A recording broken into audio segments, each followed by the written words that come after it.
सभी देख रहे हैं न्यूज कैपिटल एक्सप्रेस। मैं हूं आपके साथ अंजलि त्यागी। आइए रुक करते हैं आज की ताजा तरीन खबरों की ओर।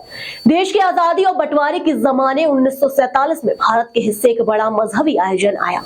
दीन और अच्छाई की बातें सीखने सिखाने के मकसद के साथ भोपाल को आलमी तबलीगी इज्तिमा की मेजबानी हासिल हुई। महज 13 लोगों के साथ तबलीगी जमात की मरकज मस्जिद शकूर खां से इसकी शुरुआत हुई। इस समय ताजुल मस्जिद का निर्माण कार्य जारी था। अगले साल 1948 में एशिया की सबसे बड़ी इस मस्जिद ने आकार ले लिया और इज्तिमा आयोजन यहाँ शिफ्ट हो गया। वर्ष 2001 तक ये मजहबी समागम इसी जगह अपनी रौनक फैलाता रहा। इस दौरान शहर की बढ़ती आबादी, शहर विस्तार और जमातियों की बढ़ती तादाद ने इस जगह को संकीर्ण कर दिया, जिसके साथ शहर के कुछ दूरी पर बसे ईंट खेड़ी में इज़मगाह ने आकार लिया। तब से करीब 22 साल अब ये आयोजन यहाँ पर मजहबी तकाजे पूरे कर रहा है। क्या होता है, देश दुनिया की जमातें दीन की बातें सीखने इज्तिमा में आते हैं। तबलीगी जमात के बड़े उलेमा 4 दिन तक खास तकरीरें करते हैं। इन तकरीरों में दुनियावी बातें नहीं की जाती हैं, सिर्फ अल्लाह, उनके पैगंबर हजरत मोहम्मद, कुरान, हदीस, नमाज की बातों के साथ सबकी भलाई की ताकीद यहाँ दी जाती है। भारत के अलावा कई विदेशी मेहमान भी इस मजमे में शामिल होते हैं। इनमें म्यांमार, मोरक्को, इराक, यूके, सिंगाई, USA, Thailand, Bangladesh, Singapore, Australia, Indonesia, Kenya, Tunisia, France, Egypt, Sudan, Uzbekistan, Saudi Arab आदि के जमाती शामिल होते हैं। कुछ सामाजिक संदेश।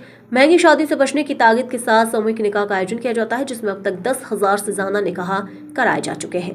भोपाल से खान आशु की रिपोर्ट।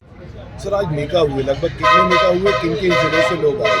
देखिए, तकरीबन 350 निकाह हुए हैं यहाँ पर, जिसके अंदर से 160 निकाह भोपाल के हैं और बाकी 190 के आसपास जो हैं वो आसपास के डिस्ट्रिक्ट्स के निकाह हैं। तो 160 निकाहों की जानकारी तो भोपाल खजियात से आपको मिल जाएगी अगर आप चाहें, और बाकी क्योंकि आसपास के अजला के हैं, ज़िलों के हैं, तो उनकी जानकारी यहाँ पर निकाह हो गए हैं और उनकी जानकारी उनके संबंधित डिस्ट्रिक्ट के खजियातों को हमने दे दी है, क्योंकि वो वहीं से फॉर्म भर के आते हैं और वहीं से वापस फिर फॉर्म चले जाते हैं, क्योंकि वहीं से इनके मैरिज सर्टिफिकेट्स और ये सारी चीज़ें उसी जगह से इशू होती हैं। सर, निकाह किसने पढ़ाया? निकाह साहब मौलाना साद साहब ही पढ़ाते हैं हर साल। हज़रत जी मौलाना साद साहब जो हमारे आलमी अमीर हैं वही निकाह पढ़ाते हैं, उन्होंने ही पढ़ाया।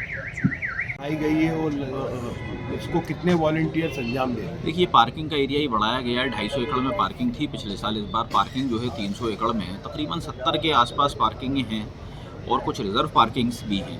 तो इसमें हमारे 25,000 वॉलंटियर्स जो हैं पार्किंग में और रोड ट्रैफिक मैनेजमेंट में और सिटी ट्रैफिक मैनेजमेंट में लगे हुए हैं, जो अपनी सेवाएं प्रदान कर रहे हैं। सर, अगर लोगों की बात करें, 3 दिन में लगभग कितने लोग यहाँ पे आ जाएंगे और मतलब क्या व्यवस्था है यहाँ पे? इस बीच अगर कोई संदिग्ध व्यक्ति घूमता पकड़ाया जाता है तो उनको लेकर क्या व्यवस्था आपके द्वारा की जाती है? देखिए, हमारी निगरानी की जमातें यहाँ पर रहती हैं, जो कि मुस्तकिल वॉच रखती हैं। अगर कोई संदिग्ध व्यक्ति दिखता है तो फ़ौरन उसकी जानकारी पुलिस प्रशासन को दी जाती है और पुलिस को उसके बारे में इंटीमेट कर दिया जाता है। और यहाँ पर जो भी सिक्योरिटी सर्विसेज हैं वो तो पुलिस के द्वारा ही प्रदान की जाती हैं।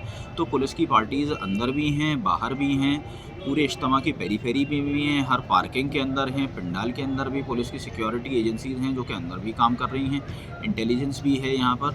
तो यहाँ पे सारी एजेंसीज़ जो भी सिक्योरिटी को मद्देनज़र रखते हुए ज़रूरी होती हैं, वो सभी एजेंसीज़ यहाँ पे काम कर रही हैं और हमारा भी उनको पूर्ण सहयोग प्राप्त हो रहा है, उनका हमको सहयोग प्राप्त हो रहा है। तो हम मिल के यहाँ पे एक बहुत